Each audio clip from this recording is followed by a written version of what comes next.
ಬಿರುಗಾಳಿಗೆ shed ಮುರಿದು ಬಿದ್ದಿದೆ. ಬೈಕ್ಗಳು ನೀರಲ್ಲಿ ಮುಳುಗಿವೆ. ವಾಹನ ಸವಾರರ ಪರದಾಟ ಹೇಳತೀರದಾಗಿದೆ. ಇದು ನಿನ್ನೆ ರಾಜ್ಯದಲ್ಲಿ ಸುರಿದ ವರುಣಾರ್ಭಟದ ಎಫೆಕ್ಟ್. ಹಾಸನ ಜಿಲ್ಲೆಯಲ್ಲಿ ನಿನ್ನೆ ವಿವಿಧೆಡೆ ಧಾರಾಕಾರ ಮಳೆ ಸುರಿದಿದೆ. ಸಕಲೇಶಪುರ ತಾಲೂಕಿನ ಹಾನುಬಾಳು ಗ್ರಾಮದಲ್ಲಿ ಗಾಳಿ ಮಳೆಯಿಂದ ಅಂಗಡಿ ಮುಂದಿನ ಶೆಡ್ ಬಿದ್ದು 6ಕ್ಕೂ ಹೆಚ್ಚು ವಾಹನ ಜಖಮ್ಮಾಗಿದ್ದವು.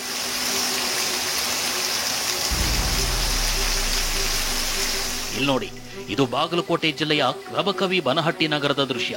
ರಸ್ತೆ ಪಕ್ಕ ಸಾಲಾಗಿ ನಿಂತಿದ್ದ ಬೈಕ್ಗಳು ನೀರಿನಲ್ಲಿ ಮುಳುಗಿ ಹೋಗಿದ್ವು. ಮಳೆ ಜೊತೆ ಗಾಳಿಯೂ ಇದ್ದಿದ್ರಿಂದ ವಾಹನ ಸವಾರರು ಪರದಾಟ ಅನುಭವಿಸಿದ್ರು.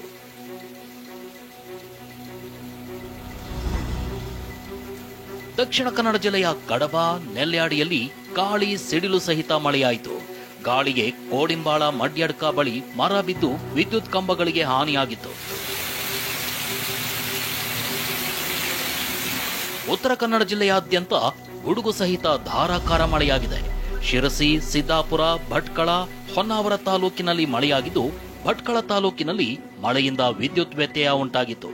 ಏಪ್ರಿಲ್ 8ರವರೆಗೂ ಮಳೆಯಾಗುವ ಸಾಧ್ಯತೆ ಇದೆ ಅಂತ ಹವಾಮಾನ ಇಲಾಖೆ ಮುನ್ಸೂಚನೆ ನೀಡಿದೆ. ಗಾಳಿ ಮಳೆಗೆ ಮನೆ ಮೇಲೆ ಬೃಹತ್ ಮರ ಉರುಳಿ ಬಿದ್ದ ಘಟನೆ ಚಿಕ್ಕಮಗಳೂರು ಜಿಲ್ಲೆ ಕಳಸಾ ತಾಲೂಕಿನ ಎಳ್ಳುಕುಡಿಗೆ ಗ್ರಾಮದಲ್ಲಿ ನಡೆದಿದೆ. ಹೆಂಚುಗಳು ಪುಡಿ ಪುಡಿಯಾಗಿದ್ದು, ಕುಟುಂಬಸ್ಥರು ಅದೃಷ್ಟವಶಾತ್ ಅಪಾಯದಿಂದ ಪಾರಾಗಿದ್ದಾರೆ. ಗ್ರಾಮ ಪಂಚಾಯಿತಿ ಅಧಿಕಾರಿಗಳು ಭೇಟಿ ನೀಡಿ ಪರಿಶೀಲಿಸಿದ್ದಾರೆ.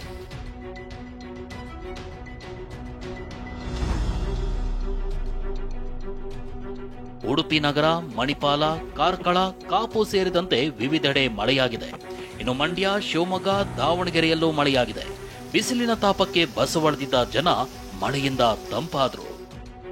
Bureau report, TV9.